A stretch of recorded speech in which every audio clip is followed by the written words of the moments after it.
Selamat pagi saudara-saudaraku, selamat berjumpa kembali di dalam kasih Tuhan. Mari berdoa untuk mendengarkan firman-Nya.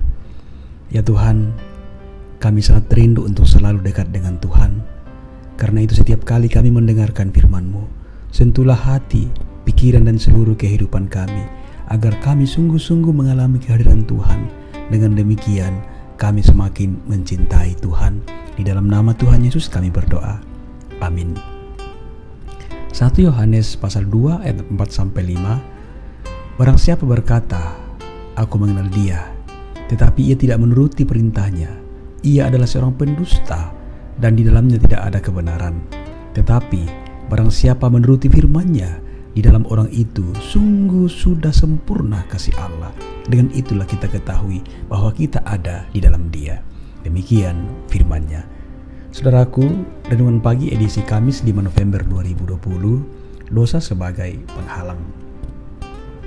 Jika seorang Kristen ditanya, apalagi jika ditanya dalam ruang ibadah, apakah saudara mencintai Tuhan dengan sungguh? Dengan lantang, namun sedikit latah akan mengatakan pasti. Apa buktinya? Karena saya adalah pemeluk agama yang taat beribadah. Saudaraku, ada ungkapan tokoh nasionalis perempuan Indonesia, Raden Ajeng Kartini, pernah berkata seperti ini. Tujuan dari agama memang untuk menjauhkan penganutnya dari dosa. Tetapi berapa banyak dosa yang dilakukan penganutnya atas nama agama? Saudaraku, dapatkah sekedar keaktifan dari pemeluk agama bisa jadi jaminan bahwa itu sudah mencintai atau mengasihi Tuhan? Kata firman Tuhan dari Yohanes 2 ayat 4-5. Barang siapa berkata, aku mengenal dia, tetapi ia tidak menuruti perintahnya, ia adalah seorang pendusta, dan di dalamnya tidak ada kebenaran.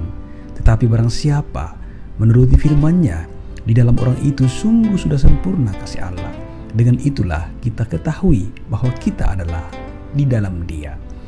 Sangat jelas saudaraku bahwa seorang yang merasa sudah jadi pemeluk agama Kristen yang aktif, tapi kelakuannya bertolak belakang dengan keyakinan yang dia imani dalam iman Kristen. Dengan demikian, bukankah semua keaktifan itu tidak akan pernah ada artinya? Itulah yang dikatakan dalam firman Tuhan. Orang itu adalah pendusta, is a liar.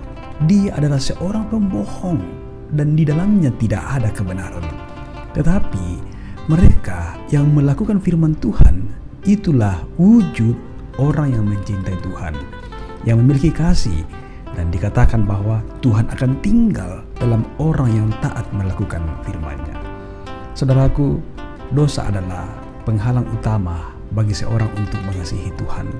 Dalam Yesaya 59 ayat 2 dikatakan, tetapi yang merupakan pemisah antara kamu dan Allahmu ialah segala kejahatanmu, dan yang membuat dia menyembunyikan diri terhadap kamu, sehingga ia tidak mendengar segala dosamu.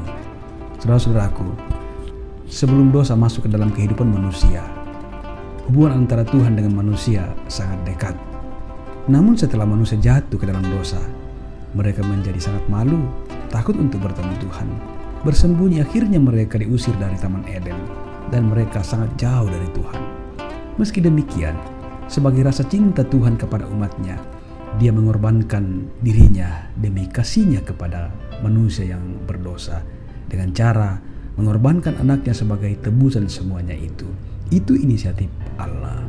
Saudaraku, hanya kesadaran dirilah bahwa ketika kita masih terus membiarkan diri bersahabat dan diperbudak oleh dosa, berarti kita tidak mencintai Tuhan, dan kita belum sadar bahwa Yesus mengorbankan dirinya demi keselamatan kita yang harus direspon dengan tindakan menjauhi dosa. Saudara-saudara, apapun upaya kita untuk bersembunyi di balik nama agama atau bersembunyi di balik kegiatan-kegiatan kerohanian, jika masih membiarkan diri bermain dalam dosa, sebenarnya kita tidak mencintai Tuhan, karena dosa adalah penghalang utama dari semua relasi itu. Semua kita adalah orang berdosa.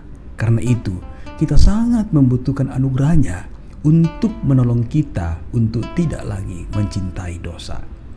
Lalu saudara-saudaraku, bagaimana caranya untuk mengetahui bahwa kita orang yang mau terus mencintai Tuhan? Caranya adalah takut untuk berbuat dosa. Atau dengan kata lain, tidak lagi dalam paham kenaifan beriman bahwa boleh saja bermain-main dengan dosa karena Tuhan itu Maha Pengampun. Saudaraku, betapa kita sangat dicinta oleh Tuhan. Karena itu selayaknya lah kalau kita bukan lagi penggemar dosa, tapi sudah berubah status menjadi pemberita anugerah yang menghidupkan. Haleluya. Amin. Saudaraku, mari kita berdoa. Terima kasih Tuhan untuk firman kehidupan yang kami alami pada pagi hari ini. Kami sadar Tuhan bahwa kami masih berdosa, tapi tolonglah kami supaya kami tidak lagi mencintai dosa. Mampukanlah kami Tuhan dalam keterbatasan kami dengan anugerah-Mu, supaya kami terus menjadi pemberita anugerah-Mu yang menghidupkan. Oh Tuhan, topang kehidupan kami Tuhan. Pegang tangan kami untuk kami melanjutkan kehidupan kami. Peliharakanlah kami Tuhan sejauh hari ini dalam aktivitas kami masing-masing, juga bersama dengan keluarga kami.